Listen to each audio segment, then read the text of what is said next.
ರಾಜ್ಯದ 2ನೇ ಅಂತಾರಾಷ್ಟ್ರೀಯ ವಿಮಾನ ನಿಲ್ದಾಣ ಕುರಿತು ಗೃಹ ಸಚಿವ ಡಾಕ್ಟರ್ ಜಿ. ಪರಮೇಶ್ವರ್ ಮಹತ್ವದ ಪ್ರತಿಕ್ರಿಯೆ ನೀಡಿದ್ದಾರೆ.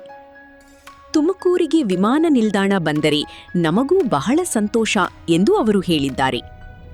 ಮೊದಲಿನಿಂದಲೂ ತುಮಕೂರು ಪರವಾಗಿ ತಮ್ಮ ಅಭಿಪ್ರಾಯವನ್ನು ವ್ಯಕ್ತಪಡಿಸಿದ್ದೇವೆ ಎಂದಿದ್ದಾರೆ. ಟೆಕ್ನಿಕಲ್ ಸಮಿತಿಯು 2 ಸ್ಥಳಗಳನ್ನು ಪರಿಶೀಲಿಸಿದ್ದು, ಮೂಲಸೌಕರ್ಯ ಸಚಿವ ಎಂಬಿ ಪಾಟೀಲ್ ಅವರು ನೆಲಮಂಗಲ ಕುಣಿಗಲ್ ರಸ್ತೆ ಭಾಗ ಹಾಗೂ ಬಿಡದಿ ಪ್ರದೇಶವನ್ನು ಪ್ರಸ್ತಾಪಿಸಿದ್ದಾರೆ ಎಂದು ತಿಳಿಸಿದ್ದಾರೆ. ಡಿಜಿಸಿಎ ತಾಂತ್ರಿಕ ತಂಡವು ಈ 2 ಸ್ಥಳಗಳ ಸೂಕ್ತತೆಯನ್ನು ಪರಿಶೀಲಿಸಿ ವರದಿ ನೀಡಲಿದೆ ಎಂದರು. ತುಮಕೂರು ಆಯ್ಕೆಯಾದರೆ ಸುಮಾರು 18ರಿಂದ 20 ಜಿಲ್ಲೆಗಳ ಜನರಿಗೆ ಅನುಕೂಲವಾಗಲಿದೆ ಮತ್ತು ಅಂತಾರಾಷ್ಟ್ರೀಯ ಸಂಪರ್ಕಕ್ಕೂ ಸಹಕಾರಿಯಾಗಲಿದೆ ಎಂದು ಪರಮೇಶ್ವರ್ ಅಭಿಪ್ರಾಯಪಟ್ಟರು. ಅಂತಿಮವಾಗಿ ತಾಂತ್ರಿಕ ಸಮಿತಿಯ ವರದಿ ಆಧರಿಸಿ ಸರ್ಕಾರವೇ ಅಂತಿಮ ತೀರ್ಮಾನ ಕೈಗೊಳ್ಳಲಿದೆ ಎಂದು ಅವರು ಸ್ಪಷ್ಟಪಡಿಸಿದರು. ಅವರಿಗೆ ತಿಳಿದ ರೀತಿಯಲ್ಲಿ ಹೇಳಿದ್ದಾರೆ. ನಾವು ಕೂಡ ತುಮಕೂರಿಗೆ ಆಗಬೇಕು ಅನ್ನೋ ಇಚ್ಛೆ ಮೊದಲಿಂದನೂ ಕೂಡ ಅದನ್ನು ಎಕ್ಸ್ಪ್ರೆಸ್ ಮಾಡಿದ್ದೀನಿ ನಾನು ಕೂಡ.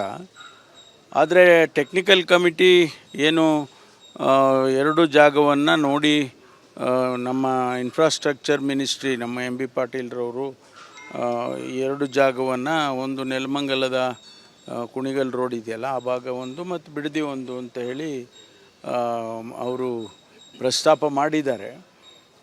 DGCAನವರು ಅವ್ರದ್ದು ಟೆಕ್ನಿಕಲ್ ಟೀಮ್ ಇದೆ, ಟೆಕ್ನಿಕಲಿ ಅವರು ಎಕ್ಸಾಮಿನ್ ಮಾಡ್ತಾರೆ. ನಮಗೆ ತುಮಕೂರಿಗಾದರೆ ಭಾಳ ಒಳ್ಳೆಯದಲ್ಲ, ಯಾಕೆಂದರೆ ಒಂದು ಸುಮಾರು 18-20 ಜಿಲ್ಲೆಗಳಿಂದ ತುಮಕೂರು ಪಾಸಾಗುತ್ತೆ, ಅವರಿಗೆಲ್ಲ ಅನುಕೂಲ ಆಗುತ್ತೆ ಅನ್ನೋದು ಒಂದು ನಮ್ಮ ಆರ್ಗ್ಯುಮೆಂಟು. ಎರಡನೇದು, ಇನ್ನೊಂದು ಸ್ವಲ್ಪ ಇಂಟರ್ನ್ಯಾಷನಲ್ ಏರ್ಪೋರ್ಟ್ ಈಗೇನಿದೆ ಆ ಲೈನ್ನಲ್ಲೇ ಅದು ಬರ್ಬೋದೇನೋ ಅಂತ, ಅದು ಟೆಕ್ನಿಕಲ್ ಇದಕ್ಕೆ ಬಿಟ್ಟಿದ್ದು. ತುಮಕೂರಿಗೆ ಖಂಡಿತವಾಗಿ ತುಮಕೂರಿಗಾದರೆ ನನಗೆ ಭಾಳ ಸಂತೋಷನ ಆಗುತ್ತೆ. ಇಲ್ಲ, ನಾವು ಹಿಂದೆ ಎಲ್ಲ ಕೇಳಿದ್ದೀವಿ, ನಾವು ಹಿಂದೆ ಕೇಳಿ ತುಮಕೂರಿಗೆ ಮಾಡಿಕೊಡ್ಬೇಕು ಅಂತ ಕೇಳಿದ್ವಿ ಹಿಂದೆ. ಆಮೇಲೆ ಅವರು ಟೆಕ್ನಿಕಲ್ ಟೀಮು ಯಾವುದೋ ಒಂದು ಕಮಿಟಿ ಮಾಡಿದ್ರಲ್ಲ, ಅವರು ಆ 2 ಜಾಗವನ್ನು ರೆಕಮೆಂಡ್ ಮಾಡಿದ್ದಾರೆ ಅಂತ.